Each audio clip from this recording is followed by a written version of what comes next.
Hello friends, viewers, and fellow history buffs. I'm excited to embark on another captivating episode of This Month in HistoryX, where we delve into the rich tapestry of April across different years. Get ready to witness daring adventures, tragic disasters, and pivotal events that have left an indelible mark on our world. Join me as we uncover the stories that have shaped our collective past and gain a deeper understanding of the present. Let's embark on this historical journey together. Our journey begins in April 1999. General Ibrahim Baré Maïnassara, born on the 9th May 1949 and died on the 9th April 1999, was a Nigerian military officer and diplomat who ruled Niger from 1996 until his assassination. He seized and lost power in military coups. Niger is not to be mistaken for Nigeria. Following the parliamentary elections of January 1995, a power-sharing arrangement, known as cohabitation, ensued between President Mahamane Usmane and a parliament dominated by his political adversaries, led by Prime Minister Hama Amadou. This government was rendered effectively paralyzed due to the intense rivalry between Usmane and Amadou, leading to the military takeover by General Maïnassara on January 27, 1996. Maïnassara justified his actions by citing the challenging political situation as a rationale for his intervention. During Maïnassara's rule, a referendum in May 1996 ratified a new constitution, followed by a presidential election held on July 7th and 8th of the same year. Although Maïnassara received approximately 52% of the votes, the election was widely considered fraudulent. On the second day of polling, he dissolved the Electoral Commission and replaced it with another one. Additionally, he placed the 4 opposition candidates under 2 weeks of house arrest. General Maïnassara's inauguration as the President of Niger occurred on August 7, 1996. In an attempt to assert his authority, the leader implemented conservative Islamist laws prohibiting short skirts and restricting the sale of contraceptives, while he also introduced economic reforms and signed an agreement with the International Monetary Fund. The country's economic issues persisted, resulting in a staggering external debt of $1.4 billion. This dire situation sparked strikes by teachers and civil servants, fueled by pay arrears and job losses. Furthermore, in February 1998, unpaid salaries led to a near mutiny within the military, further exacerbating the country's instability. On April 9, 1999, President Maïnassara was ambushed and killed at the airport in the capital city of Niamey. Soldiers, reportedly members of the Presidential Guard, were responsible for his assassination. The exact circumstances surrounding the killing remain unclear, with rumors suggesting that Maïnassara was attempting to flee the country. Initially, officials described his death as an unfortunate accident, a claim widely considered implausible. Coup leader Daouda Malamwanke succeeded Maïnassara as head of state, ushering in a political transition that culminated in elections held later that year. The constitution adopted in a referendum in July 1999 granted amnesty to participants in both the 1996 and 1999 coups. An investigation into Maïnassara's death began in June 1999, but was halted in September due to the amnesty. Since then, the RDP Jamaah has called for an international inquiry into his death. For over 20 years, his widow, Clémence Aïssa Baré, and their children have campaigned for the prosecution of his killers, both in Niger and before the ECOWAS Court of Justice. Amidst the turbulent political landscape in Niger, halfway across the globe, another community faced its own moment of anguish and despair. Little did they know that their tragedy would echo across continents, resonating with the somber chord of senseless violence. On April 20th, 1999, Columbine High School in Columbine, Colorado, experienced a horrific incident known as the Columbine massacre. This school shooting and attempted bombing were carried out by 2 12th grade students, Eric Harris and Dylan Klebold, who tragically murdered 12 students and 1 teacher. The school library became the scene of a devastating loss, with 10 of the 12 students killed there. In the aftermath of the massacre, Harris and Klebold committed suicide. The incident also caused injuries to 21 people due to gunshots, as well as gunfire exchanges with the police, resulting in 3 more injuries during escape attempts. The Columbine massacre remains a grim reminder of the deadliest mass shooting at a K-12 school in U.S. history, until surpassed by the Sandy Hook Elementary School shooting and the Uvalde School shooting. It also held the unfortunate distinction of being the deadliest mass shooting at a high school in U.S. history until the Parkland High School shooting. However, Columbine still stands as both the deadliest mass shooting and the deadliest school shooting to occur in the U.S. state of Colorado. Harris and Klebold, who who planned for at least a year and hoped to have a large number of victims. Intended for the attack to primarily be a bombing and only secondarily a shooting. But when several homemade bombs they planted in the school failed to detonate, the pair launched a shooting attack. Their motive remains inconclusive. The police were slow to enter the school and were heavily criticized for not intervening during the shooting. The incident resulted in the introduction of the immediate action rapid deployment tactic, which is used in active shooter situations, and an increased emphasis on school security with zero-tolerance policies. Debates and moral panic were sparked over American gun culture and gun control laws, high school cliques, subcultures, example goths, outcasts, and school bullying, as well as teenage use of pharmaceutical antidepressants, the internet, and violence in video games and movies. Following the massacre, various makeshift memorials were constructed, notably ones involving the car of victim Rachel Scott and the truck of John Tomlin. Moreover, 15 crosses were erected on a hill in Clement Park, representing the victims and the perpetrators. However, controversy surrounded the crosses dedicated to Harris and Klebold, leading to their eventual removal. Subsequently, in June 1999, planning commenced for a permanent memorial, which culminated in the opening of the Columbine Memorial to the public in September 2007. The shooting has inspired dozens of copycat killings, dubbed the Columbine Effect, including many deadlier shootings across the world. The word Columbine has become a byword for school shootings. As we turn back the hands of time from 1999 to the haunting corridors of 1974, we saw the debut publication of Carrie, a spine-chilling horror novel by the acclaimed American author Stephen King. Set in the fictional town of Chamberlain, Maine, the gripping plot revolves around Carrie White, a socially isolated and bullied high school student living in an oppressive religious household. The story takes a haunting turn when Carrie discovers she possesses telekinetic powers. Sue Snell, feeling remorseful for her past tormenting of Carrie, extends an invitation to the prom with Tommy Ross. However, their well-intentioned gesture is overshadowed by Chris Hargenson's humiliating prank, triggering an uncontrollable outburst from Carrie that results in the catastrophic destruction of the town. Through skillfully woven fictional documents presented in chronological order, the narrative offers diverse perspectives on the prom incident and the subsequent events. Carrie powerfully explores themes of ostracism and revenge, with pivotal scenes like the opening shower scene and the devastation of Chamberlain serving as poignant touchstones in the story. King started writing Carrie, intended to be a short story for the men's magazine Cavalier, after a friend's suggestion to write a story of a female character. Though King initially gave up on Carrie due to discomfort and apathy and felt it would never be successful, his wife Tabitha convinced him to continue writing.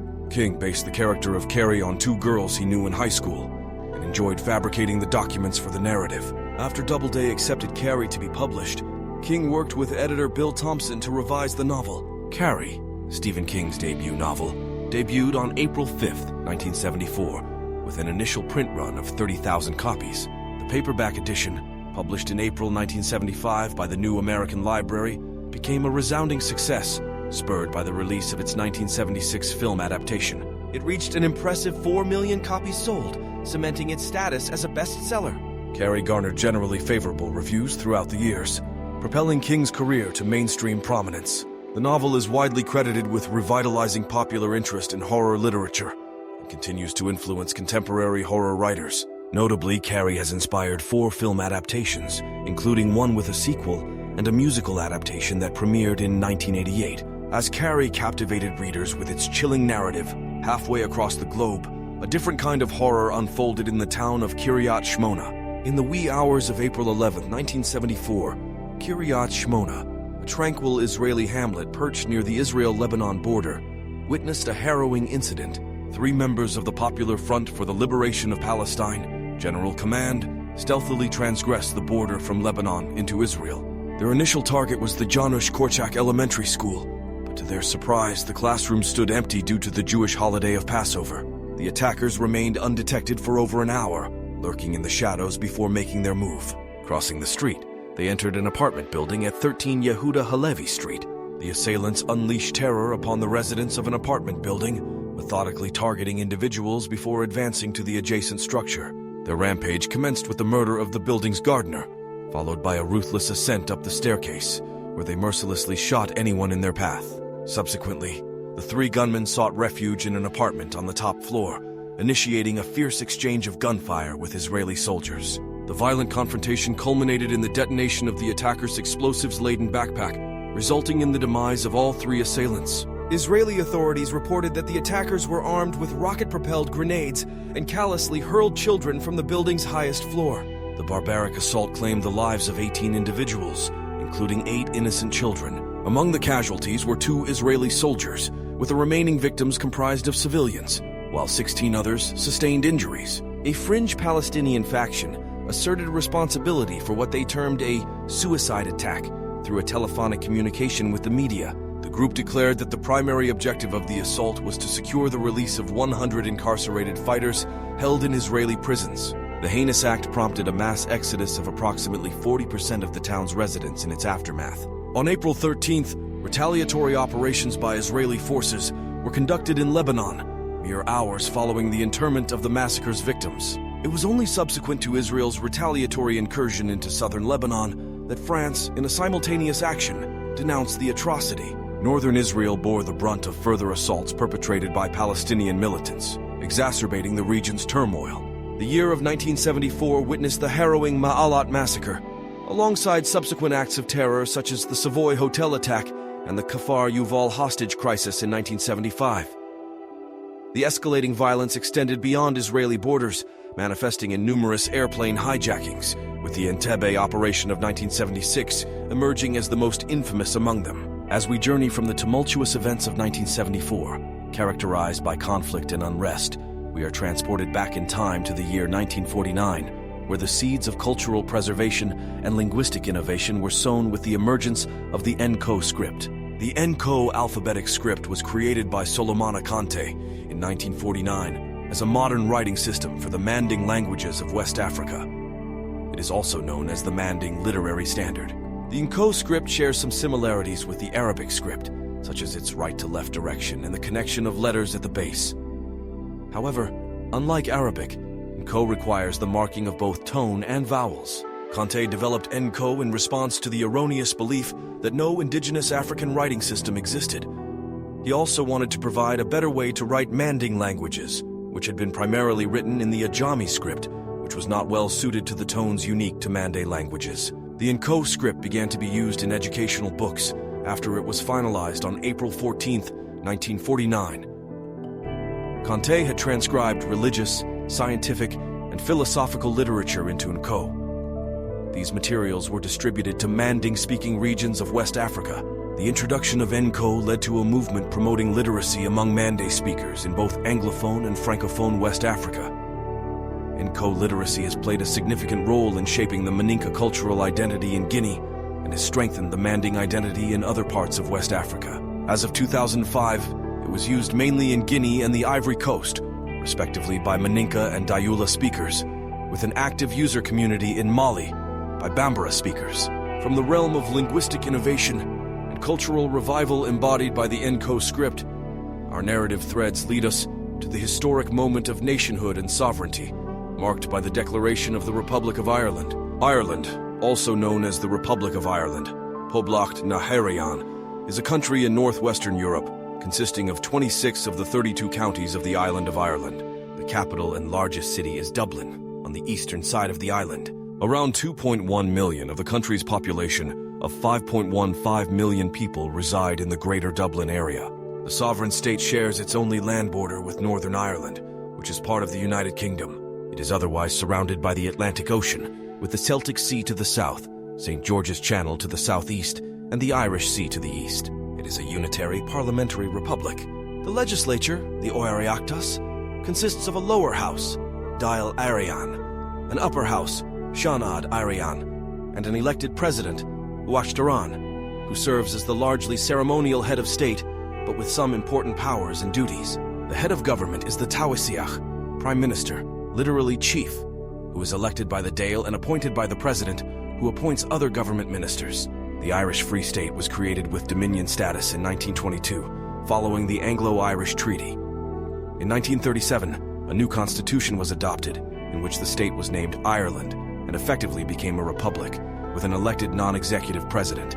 It was officially declared a republic in 1949, following the Republic of Ireland Act 1948. Ireland became a member of the United Nations in 1955. It joined the European Communities, the predecessor of the European Union, in 1973. The state had no formal relations with Northern Ireland for most of the 20th century, but the 1980s and 1990s saw the British and Irish governments working with Northern Irish parties to resolve the conflict that had become known as the Troubles. Since the signing of the Good Friday Agreement in 1998, the Irish government and Northern Irish government have cooperated on a number of policy areas under the North-South Ministerial Council created by the agreement. As we reflect on the birth of the Republic of Ireland in 1949, a pivotal moment in Irish history, our journey through the annals of time carries us back further to the year 1924, when the seeds of colonial influence and territorial governance were sown with the establishment of Northern Rhodesia as a British protectorate. Northern Rhodesia, now known as Zambia, was a British protectorate in southern Africa. It was formed in 1911 by merging the protectorates of Barotseland, northwestern Rhodesia, and northeastern Rhodesia. Initially, it was administered by the British South Africa Company, BSAC, on behalf of the British government, but from 1924, it became a protectorate directly administered by the British government. Despite having features of a charter colony under the BSAC Charter, Northern Rhodesia's status as a protectorate was established by treaties with local rulers and British legislation. The territory attracted few European settlers, but they advocated for white minority rule once they gained political representation. The mineral wealth of Northern Rhodesia made it attractive for amalgamation with Southern Rhodesia, but the British government favored a looser association that included Nyasaland. This decision was intended to protect Africans in Northern Rhodesia and Nyasaland from discriminatory laws in Southern Rhodesia. The Federation of Rhodesia and Nyasaland, formed in 1953, faced strong opposition from the African majority and led to calls for majority rule. Consequently, Northern Rhodesia gained independence in 1964 and became the independent Republic of Zambia. Geographically, the term Rhodesia referred to the region encompassing present-day Zambia and Zimbabwe. However, after 1964, it solely applied to the former Southern Rhodesia. From the colonial landscape of Northern Rhodesia in 1924, our narrative pivots to a tragic event that shook a mining community to its core, the Benwood mine disaster. On April 28, 1924, the Benwood mine disaster, a coal mine explosion at the former Benwood Works of Wheeling Steel Corporation in Benwood, Marshall County, West Virginia, tragically claimed the lives of 119 miners. It ranks as the third worst coal mining disaster in West Virginia history, behind the Monongah mine disaster of 1907, 361 deaths, and the Eccles mine disaster of 1914, 183 deaths. Two explosions, caused by the ignition of methane gas and coal dust, occurred around 7:05 a.m. Eastern Standard Time, shortly after the morning shift had entered the mine. Tragically, there were no survivors. The majority of the victims were European immigrants from countries such as Poland, Italy, Greece, Hungary, Croatia, Serbia, Russia, Ukraine, Lithuania, Slovenia, Slovakia, England, Wales, and Scotland, reflecting the early 20th century's diverse immigrant workforce in the United States. And most of the victims were Roman Catholics. A memorial for the victims was erected in 2014, and in 2019, a memorial was dedicated to Joseph Joe Teletoshi Jr., the project coordinator of the Benwood Mine Disaster Memorial Committee, from 2011 until his death in 2018. As we traverse the corridors of history, from the tumultuous conflicts in Israel and the birth of the Republic of Ireland, to the colonial landscapes of Northern Rhodesia and the tragic depths of the Benwood mine disaster, we are reminded of the tapestry of human experience, woven with threads of triumph and tragedy. Each event, etched into the annals of time, serves as a testament to the resilience of the human spirit in the face of adversity, the quest for justice and liberation, and the enduring pursuit of hope amidst the darkest of hours. Through the vicissitudes of time, these stories endure as beacons of remembrance, guiding us to reflect on our shared past and inspire us to shape a more just and compassionate future for generations yet to come.